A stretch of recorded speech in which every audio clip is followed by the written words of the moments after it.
গিয়াসউদ্দিন আত-তাহিরি ভাই, আপনার কাছে গুরুত্বপূর্ণ একটা বিষয় জানতে চাই। আপনি তো জানতে চেয়েছেন শেখ আহমদুল্লাহর তার সার্টিফিকেট আছে কিনা, ফাজিল, কামিল, এইগুলোর সার্টিফিকেট আছে কিনা। আমি আপনার কাছে জানতে চাই ভাই, আপনার কি কওমির দাওরার সার্টিফিকেট আছে? দিতে পারবেন? আপনি যে মুফতি হয়েছেন, কওমি মাদ্রাসার ইফতার সার্টিফিকেট আছে? আপনি বলবেন যে নাই। এটা একটা সিম্পল বিষয়। আপনি একজন পাকিস্তানি নাগরিক, আমি যদি আপনাকে বাংলাদেশের সার্টিফিকেট চাই, বাংলাদেশের নাগরিকত্ব চাই, এটা চরম একটা বোকামি হবে।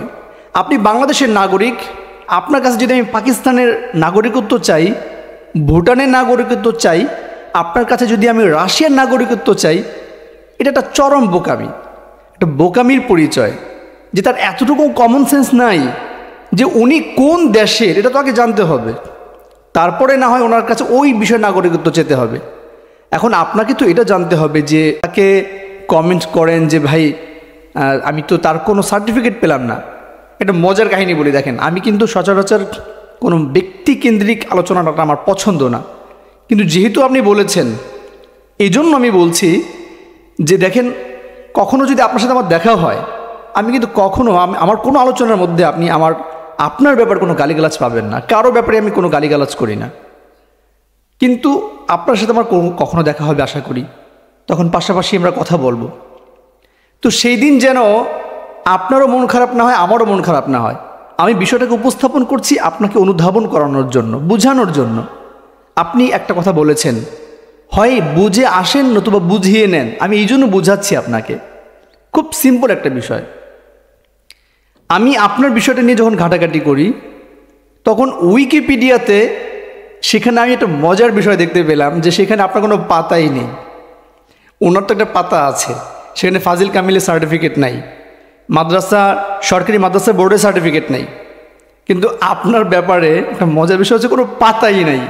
আমি উইকিপিডিয়াতে, আপনি একটু সার্চ দিয়ে দেখেন, আমি সার্চ দিয়ে দেখেছি, আমি যদি বিশ্বাস নয় আপনাদেরকে দেখাচ্ছি। আমি উইকিপিডিয়াতে সার্চ দেওয়ার পরে আপনার সেখানে এখানে লেখা যে কোনো পাতায় উল্লেখ নেই। এরপরে আমাকে সেখানে একটা সাজেস্ট করেছে যে আপনি অন্য কোনো ওয়েবসাইটে গিয়ে সার্চ করেন। আমি সেখানে গিয়ে সার্চ করেছি, আগামী 24 এই নামে একটা ওয়েবসাইট রয়েছে। সেখানে সার্চ করার পরে মুফতি গিয়াসউদ্দিন আত-তাহিরি আসছে, এবং সেখানে যে পিকচারটা দিয়েছে আপনারা দেখতে পাচ্ছেন, একটু জুম করেন, আমার ভাইদেরকে একটু দেখান। তো এখানে তারা যেটা উল্লেখ করেছে, খাবেন ঢেলে দেই। ভাই, পরিবেশটা সুন্দর না? কোনো হইচই আছে? এই শব্দগুলো এখন সোশ্যাল মিডিয়ায় ভাইরাল। নেটিজেনরা ছবি পোস্ট করলেই এসব ক্যাপশন দিচ্ছে। মানে আপনাকে যখন আমরা নিয়ে একটু সার্চ করলাম, তখন এইগুলো বিষয় বের হয়ে আসছে, এবং আপনাকে নিয়ে আরও আলোচনা আসছে, যেটা আপনি কখন থেকে এতটা ভাইরাল ব্যক্তি। আমরা দেখতে পাচ্ছি যে 2018 সালে ডিসেম্বরে জিকিরের সময় নেচে গিয়ে বসেন বসেনে বৈশা যান বলার সমালোচিত হন তাহিরি। সোশ্যাল মিডিয়ায় তাকে নিয়ে তৈরি হয় নানা ট্রোল ও ভিডিও। এর কিছুদিন ওয়াজ বন্ধ রেখেছিলেন তিনি, সম্প্রতি ফের আলোচনা এলেন এই বক্তা। এখন আপনাকে নিয়ে সার্চ করে আমরা এইগুলো পাচ্ছি। আমি আপনাকে একটা পরামর্শ দিই, একটা সাজেস্ট করি, ভাই, এই মানে একজনকে নেই একজনের এই যে কথা মানে ছড়াছড়ি বন্ধ করে দেন। আপনি বন্ধ করলে টোটাল বন্ধ হয়ে যাবে। আপনি যদি একবার বলেন, আপনি যদি সকলকে বলেন যে ভাই আসেন আমরা কাদা ছড়াছড়ি বন্ধ করে দিই, আপনি কিন্তু মাঝে মাঝে খুব চমৎকার কথা বলেন। আপনি সেদিন বলেছেন যে আলহামদুলিল্লাহ আমরা এক আছি। এক আসার পরে এইগুলো নিয়ে কথা বলার দরকার কি বলেন? আপনি বলেন দেখি তো আরও 10 জন বলে, কারণ আপনি একটা লেভেলে আছেন, আপনার মানটা আপনাকে বুঝতে হবে। আপনি যদি আপনার মানটা না বুঝেন, আপনি বলছেন যে শেখ আহমদুল্লাহ তো কোনো উত্তর দেননি। আমি মেনে নিলাম তিনি ভুল করেছেন। স্লিপ অফ টাংস, এই স্লিপ অফ টাং যেটা হয় এক্ষেত্রে, অর্থাৎ জিহ্বা কখনো তার ইচ্ছার বাহিরে কথা বলে, আবার কখনো ইচ্ছা শক্তি যেটা সেটা না হয় অন্যটা বের হয়ে আসে। এখন যদি এটা তার হয়ে থাকে, কোনো পোস্টে তার ভুল স্বীকারের কথা আসছে, আবার কেউ বলছেন এটা বানিয়ে নিচ্ছে, যে যেভাবেই বলুক, ভুল তো মানুষেরই হয়। আপনি এটাকে বানিয়ে নিয়েছেন যে তিনি চুপ আছেন, অতএব তিনি ভুল স্বীকার করে নিয়েছেন। আচ্ছা, ভালো বিষয়, আপনি আলহামদুলিল্লাহ উপলব্ধি করেছেন। এখন উনি যদি বারবার কথা বলে তাহলে কি হবে? এটা উনি তো উত্তম কাজ করেছেন। নবীজি বলেছেন কি, قال رسول الله صلى الله عليه وسلم من صمت نجا, যে চুপ থাকে সেই মুক্তি পায়, সেই নাজাত পায়। তিনি সেটা কাজ করেছেন। এখন তিনি চুপ আছেন দেখে তার সহযোগী অথবা তার সহকর্মী অথবা তার সাপোর্টে যারা আছেন তারাও চুপ থাকবেন? এটা তো কখনোই না। এখন যদি ভালো কাজের পক্ষে যাওয়াটাকে আপনি দালালি বলেন, ওকে ফাইন, ভালো কাজের দালাল হওয়া তো ভালো। আমরা তো কোনো বস্তুর দালালি করছি না, যারা তার পক্ষ নিয়ে কথা বলছে। একজন মানুষের ভুল হবে, ভুল শুধরাবে, এটাই স্বাভাবিক। আমার কথার মধ্যে ভুল হয়, আমার কথাগুলো যদি আপনারা খুঁজেন ভুল পাবেন। আপনারা ওটাকে নিয়ে যদি কেটে কেটে এটাকে নিয়ে কাজ করতে চান, কাজ করতে পারবেন, কিন্তু লাভ কি? আমি আপনার কথার কারণে কিন্তু কথাগুলো বলছি। এই যে আপনাকে নিয়ে এত ট্রোল করা হচ্ছে, এবং আমি উইকিপিডিয়াতে সার্চ দিয়ে দিলাম, সেখানে আপনার কোনো পাতাই পাওয়া গেল না। ওনার তো একটা পাতা আছে। এরপর অন্যদের ওখানে গিয়ে যখন সার্চ আমার সামনে আসছে, সার্চ দেওয়ার পরে তো দেখলাম যে সেখানে অন্য কিছু লেখা। ভাই, আপনার এখানে একটা চমৎকার বিষয় লেখা আছে, আপনার পেশা ইসলাম প্রচারক। আমার খুব ভালো লেগেছে এটা। এবার এই বিষয়টাকে নিয়ে আপনি একটু কাজ করেন। ইসলাম প্রচারক আপনি একজন। এখন এই ইসলাম প্রচারকের জায়গাটাতে গিয়ে যদি আপনি ইসলাম প্রচার না করে শুধু আপনার বিভিন্ন ডায়লগ প্রচার করেন, বিভিন্ন কিছু প্রচার করেন, এটা তো ইসলামের দাওয়া হচ্ছে না ভাই।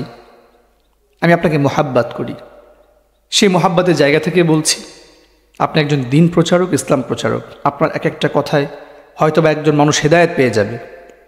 সেই হেদায়েতের জায়গা থেকে হেদায়েতের বাণীগুলো প্রচার করুন।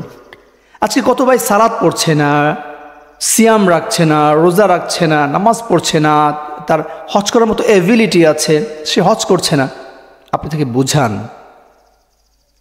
তাকে এই বিষয়গুলো নিয়ে স্পষ্ট কথা বলেন। কি দরকার আছে? আপনার দু একটা বিষয় স্পষ্ট করা দরকার ছিল, বলে দিয়েছেন, বাস শেষ। এখন এগুলো নিয়ে এইভাবে কাদা ছোড়াছুটি করা উচিত না। আপনি ডাইরেক্ট তাকেই বলেন। আপনি বলতে পারেন যে সোহেল ভাই, আপনি তো আমাকে ডাইরেক্ট বললেন না। আমি আপনাকে ডাইরেক্ট বলি না, ডাইরেক্ট যাওয়ার মতো আমার সেই সুযোগ হচ্ছে না, এই জন্য ডাইরেক্ট বলা হয়নি। আর আপনার নাম্বারও আমার কাছে নেই, এই জন্য ডাইরেক্ট বলছি না। কিন্তু ওনার নাম্বার তো আপনার সংগ্রহ করাটা সহজ। তো সেই জায়গা থেকে আপনি কাজ করেন যে বিষয়টা তো বুঝলাম না, যে আহমদুল্লাহ ভাই আপনি এইভাবে যে কথাটা বলেছেন, এটা কি আপনার স্লিপ অফ টাং হয়েছে, আপনার জিহ্বা ফসকে বের হয়ে গেছে, নাকি আসলে আপনি এটা না বুঝে বলে ফেলেছেন, বা এটা চলে এসেছে মুখে? অনেক কিছুই কথা থাকতে পারে। আসুন আমরা সকলে এক হয়ে যাই, ন্যাক হয়ে কাজ করি, তাহলে আমাদের সমাজের জন্য, আমাদের দেশের মানুষের জন্য এটা ভালো হবে, এটা এলাকার মানুষের জন্য ভালো হবে, রাষ্ট্রের মানুষের জন্য ভালো হবে। আমাদের ছেলেরা কি শিখছে, আমাদের আগামী প্রজন্ম তারা কি জানছে, এক একটা মাহফিলে কি পরিমাণ টাকা খরচ করতে হয় জানেন? আপনার জানার কথা। আমাদের যে ভাইয়েরা কি পরিমাণ টাকা খরচ করে, কি পরিমাণ পরিশ্রম করে তারা আপনাকে নিয়ে আসে। আমরা যারা আলোচক, আমাদেরকে নিয়ে যেতে তারা কি পরিমাণ টাকা খরচ করে, এটা জানা উচিত আপনার। আশা করি আপনি জানেন। এত কিছুর পরে আমরা গিয়ে যদি একজন আরেকজনের গীবত করতে থাকি, বদনাম করতে থাকি, ফলাফল কি দাঁড়াবে? ফলাফল দাঁড়াবে জিরো। এবং তারা তাদের যে লেভেল ছিল, তারাও একটা লেভেল পেয়ে যাবে যে মানুষের বদনাম করা যায়, তাহলে বদনাম করা দরকার। আসুন আপনার আজকে যেটা আমি সার্চ করে যেটা পেলাম, এটা যেন পরিবর্তন হয়ে যায় যে আলহামদুলিল্লাহ মুফতি মুহাম্মদ গিয়াসউদ্দিন আত-তাহিরি তিনি সুন্দরভাবে দাওয়াতের কাজ করছেন। এখন আর ডায়লগের পিছনে নেই, এখন আর তিনি নিচে গিয়ে বিভিন্ন জিকির করেন না। এই কথাগুলো যেন আবার চলে আসে। আমরা তো সবাই উম্মতে মুহাম্মাদি, আমরা তো সবাই এক আল্লাহর বান্দা, তাহলে ভিন্ন প্রতিক্রিয়ায় ভিন্নভাবে কেন করতে হবে ধান্দা? আসুন আমরা এক এবং ন্যাক হয়ে যাই। আল্লাহ তাআলা আমাকে এবং আপনাদের সকলকে দিনের সঠিক কথাগুলো বুঝার, মানার, আমল করার তৌফিক দান করুক। আল্লাহুম্মা আমিন।